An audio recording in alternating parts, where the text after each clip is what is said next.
Bonjour et merci de nous rejoindre pour l'émission J'ai décidé, je m'aime. Donc chaque semaine, nous recevons un praticien, une praticienne avec qui nous allons parler d'une thématique. Et aujourd'hui, nous accueillons Angélique, professeure de yoga, avec qui nous allons dans un premier temps parler un peu de yoga et surtout pratiquer le yoga pour bien démarrer sa journée. Bonjour Angélique. Bonjour Davina. Alors c'est vrai qu'on parle souvent de yoga le matin en disant que c'est vraiment une pratique, un outil qui pourrait vraiment nous aider à être en forme. Oui.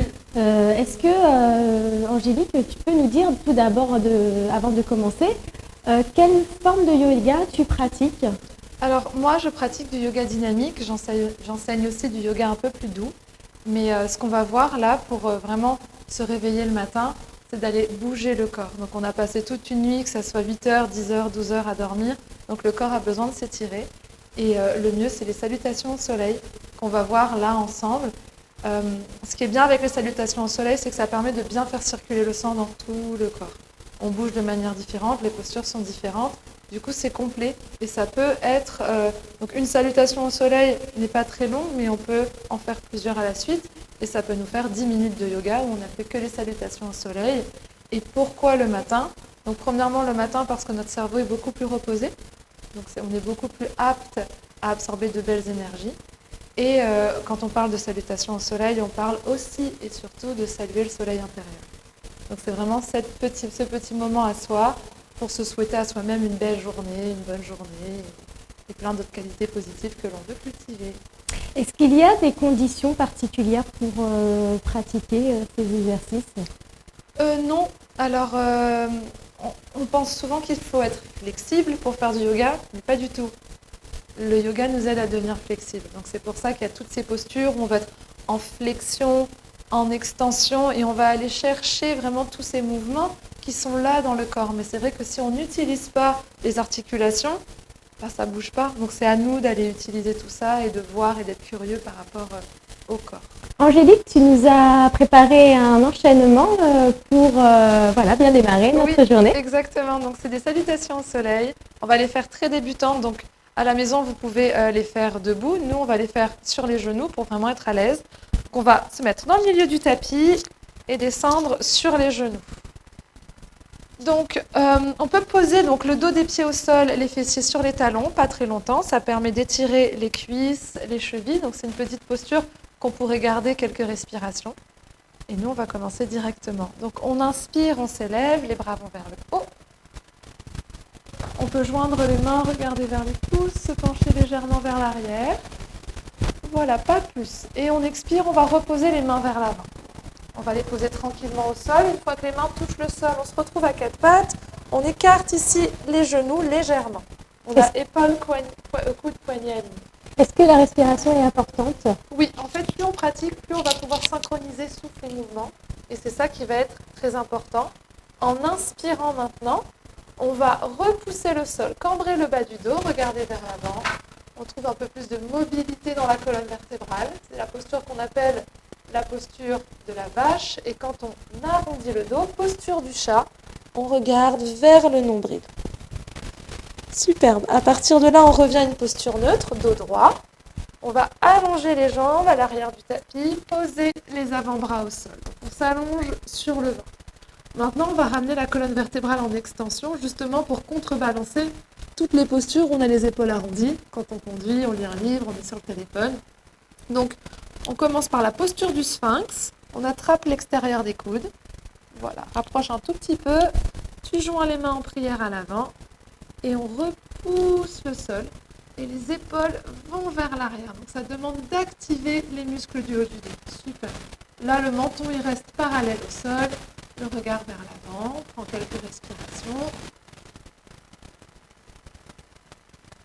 Et on expire. inspirant, on laisse les épaules remonter vers les oreilles, on relâche. On va ramener la main droite à l'avant, main gauche à l'avant. Et là, on va aller un petit peu plus loin, les mains un peu plus écartées pour être à l'aise. On inspire. Et en expirant, on pousse le sol. Et là, on permet à la colonne vertébrale de s'étirer, au bas du dos de s'étirer. Superbe, c'est exactement ça. Toujours conscient du souffle. Et on redescend doucement. On va reposer les mains à plat, cette fois un peu plus près de la poitrine. Poser les orteils au sol. Voilà. Et tu imagines que tes coudes veulent se toucher.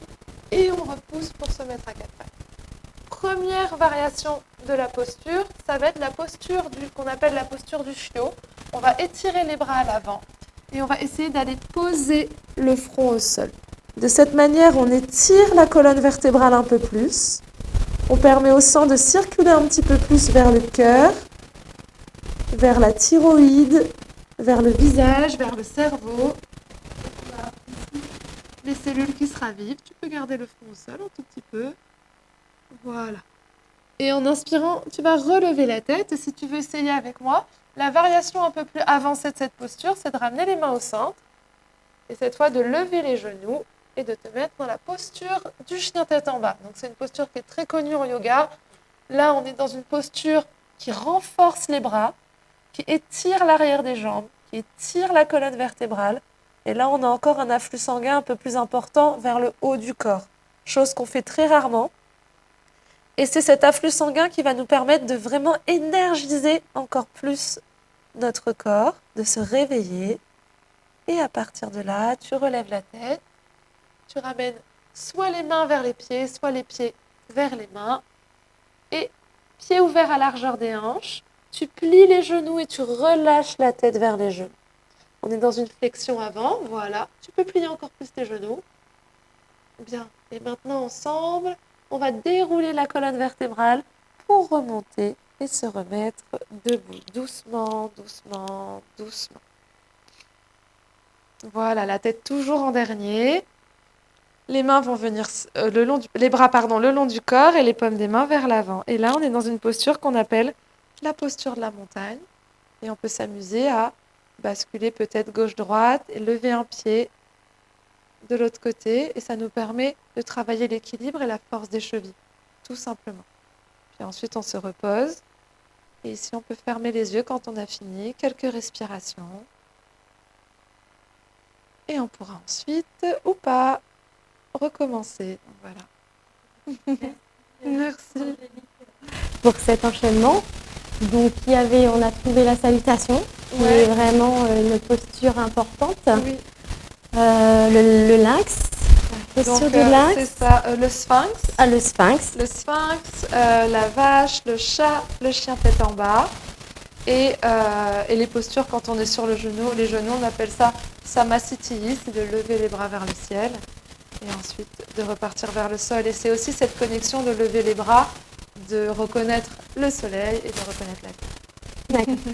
Je te remercie, Angélique. Alors, où est-ce qu'on peut trouver justement ces différentes postures si on a envie aussi de s'exercer et d'approfondir? Est-ce que tu as un site où est-ce qu'on peut te... Déjà, on peut trouver ça dans des livres. Il y a plein de livres incroyables, pas écrits par moi, mais plein de livres superbes. Moi, j'enseigne principalement dans l'Ouest et j'ai aussi une page Facebook, une page Instagram où je partage un peu ma pratique et ce que je fais. Donc, n'hésitez pas. Merci Angélique. C'est la fin de cette émission. Je vous dis à bientôt pour une nouvelle thématique. Bonne soirée, au revoir.